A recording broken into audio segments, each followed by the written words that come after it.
Viti shkollor 2025-2026, që është në ditët e tij të fundit, ka qenë i vështirë për nxënësit dhe mësuesit e shkollës nëntëvjeçare Halit Grëmi në Mbrostar Rura. Kështu shpreh drejtori i shkollës zoti Alfred Sulejmani. Sipas tij, problematika është e shumëfishtë dhe e rënduar duke filluar nga godina e amortizuar plotësisht, kushtet e vështira në mjediset e brendshme, mungesën e infrastrukturës bazë në klasa, kabinetet e laboratore dhe mjediset e jashtme. Nxënësit dhe mësuesit e kësaj shkolle zhvillojnë procesin mësimor në mjediset e amortizuara, pa kushte minimale për një proces mësimor cilësor. Gjithashtu, sipas zotit Sulejmani, problematik dhe rrezik për shëndetin janë edhe ujërat e zeza të kanalit ngjitur me murin e shkollës. Ato kthehen në burim me rreziku të drejtë për drejtë për shëndetin e nxënësve dhe stafit mësimor. Gjithashtu, sipas të njëjtit burim zyrtar, edhe siguria në lëvizje në rrugët e brendshme ku kalojnë fëmijët çdo ditë ka qenë problematike, edhe pse sipas tij pushteti lokal ka ndërhyrë, zgjidhja mbetet e përkohshme për lëvizjen e nxënësve kur vinë dhe ikin nga shkolla. Shqetësim madhor që kemi në lidhje me shkollën Halit Grëmi Mbrostar Rura, shqetësimi i cili është përcjellë nga prindrit e nga komuniteti, është infrastruktura e godinës shkollore, e cila në për të dëshiruar dhe na penalizon në procesin mësimor dhe në regjistrimet dhe në ecurinë e postit.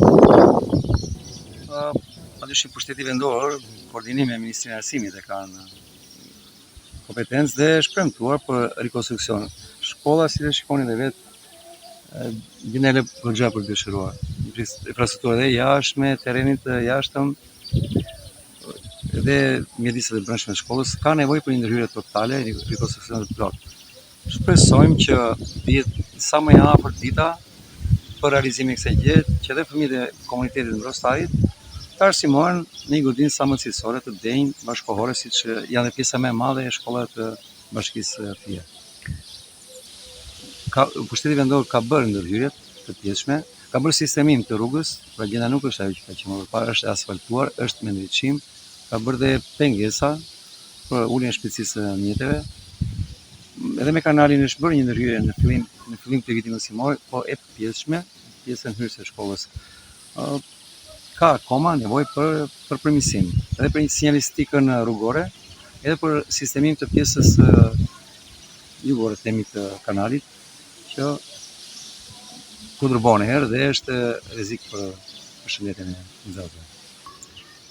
Atëherë kërkojmë që, duke qenë se ka mbaruar procesi mësimor me nxënësit, dhe është momenti më i përshtatshëm për të bërë ndërhyrjet që janë më emergjente. Ndërhyrjet të pjesshme bashkia bën çdo vit me grupet e punës për hidraulike, elektrike, suvatime, lyrjet. Por nëse është në plan dhe ne duhet të jemi të qartë me veten e si staf mësimor dhe me komunitetin të jemi të qartë, të sqarojmë, të qetësojmë se si çfarë do ndodhi në shtator me shkollën, do hyjë në rikonstruksion të plotë apo do çallë ndërhyrje do bëhet, që dhe prindërit jenë më të qetë dhe më të qartë në vazhdimsinë e turisë mësimore me fëmijët e tyre dhe ne si staf mësimor. Drejtori i shkollës të Mbrostar Rura, zoti Alfred Sulejmani, i kërkon pushtetit lokal të Ministrisë së Arsimit të ndërhyjë me investime konkrete gjatë periudhës së pushimeve verore. Në të kundërt, ka thënë ai, me gjendjen ekzistuese të papërmirësuar, procesi mësimor për vitin e ardhshëm shkollor do të jetë i vështirë për nxënësit dhe mësuesit. Pasoja do të jenë të drejtë për drejta në mbarvajtjen e mësimit, në cilësinë dhe sigurinë e mësimdhënies.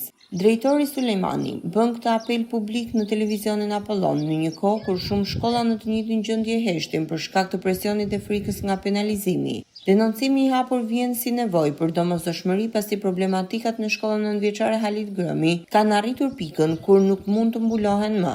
Ujërat e zeza pranë murit dhe mungesa e kushteve bazë nuk janë çështje opinioni, por rrezik konkret dhe i verifikueshëm për shëndetin dhe sigurinë e nxënësve, por edhe për cilësinë e procesit mësimor.